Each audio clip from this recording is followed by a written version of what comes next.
Vous voyez, au fond, le moment est venu de dire que c'est assez de grands mots sur la liberté. Si l'instant d'après, on ne dit pas ce qu'on entend par ce mot et comment on compte y pourvoir.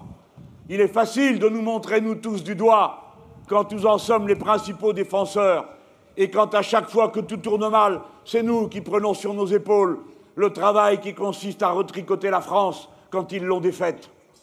Eh bien, oui, à vous tous qui nous donnez des leçons, je vous demande, quelle est la liberté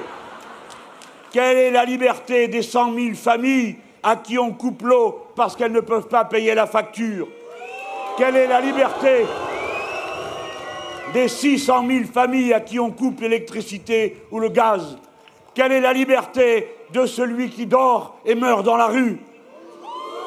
Quelle est la liberté de celui qui est ou de celle qui est en fauteuil roulant quand les bâtiments ne sont pas accessibles et que nous disposons du moyen de rendre tout accessible?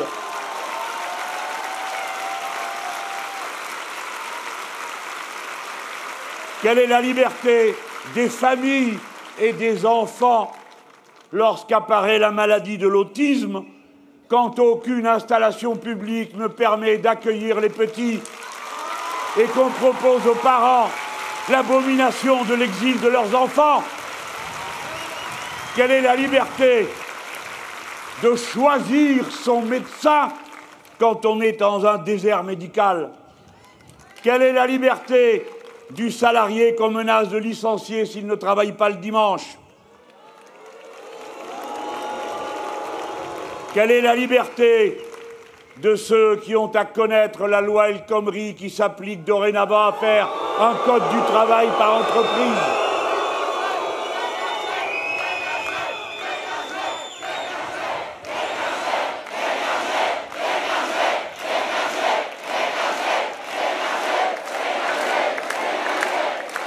Quelle est la liberté des syndicalistes que par dizaines vous avez fait condamner et parfois emprisonner alors qu'ils ne défendaient que le bien commun?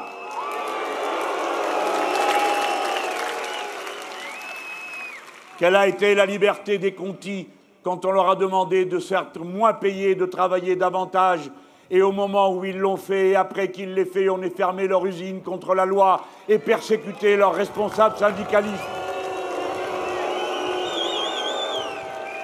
Quelle est la liberté de la femme qui élève seule ses enfants en jonglant entre ses horaires de travail?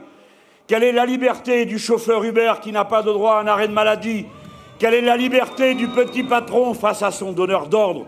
Quelle est la liberté de ce peuple qui a dit à plusieurs reprises qu'il ne voulait pas de vos traités européens austéritaires et à qui vous l'avez imposé de force?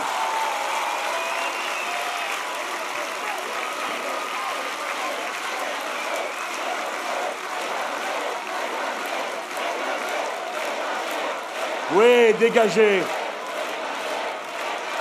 Écoutez-les.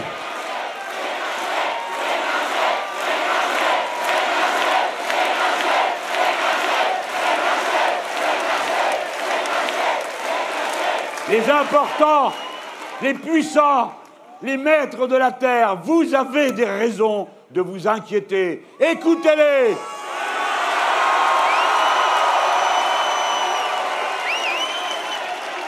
La liberté, ce sera avant toute chose de répondre à la question sociale. Je viens de le dire, mais je complète. Voilà pourquoi nous, qui ne nous payons pas de mots, nous disons que s'il n'y a pas de liberté pour qui n'a ni eau ni électricité, alors il faut que les premiers mètres cubes d'eau et les premiers kilowattheures correspondant à une vie digne soient reconnus à chacun gratuitement. Voilà pourquoi, devant la misère et l'abandon, et notamment celui de ceux et de celles qui s'usent au travail, il faut qu'il y ait un salaire décent pour assumer sa vie, qui ne soit pas seulement 100 € au-dessus du seuil de pauvreté. Voilà pourquoi le SMIC augmentera. Voilà pourquoi, après une vie de travail, voilà pourquoi, après une carrière complète, Il n'est pas normal qu'une retraite soit en dessous du SMIC, et voilà pourquoi elles doivent y être toutes. Voilà pourquoi il ne peut pas y avoir de minimums sociaux qui, à la fin, ne fassent pas au moins le seuil de pauvreté, c'est-à-dire 1 000 €.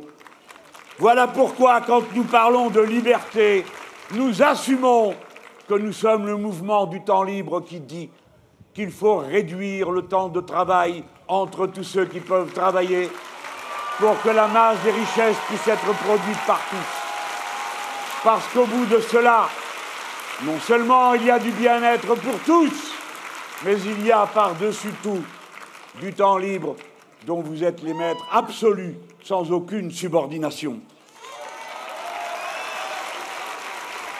Ah ah! Voilà une vision du monde qui n'est pas celle de tout le monde.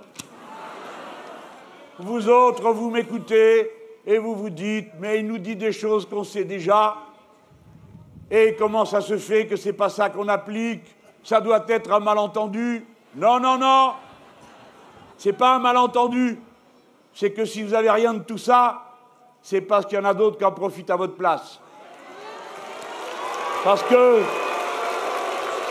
ces gens sans vergogne préfèrent se distribuer des dividendes que d'investir dans l'économie réelle.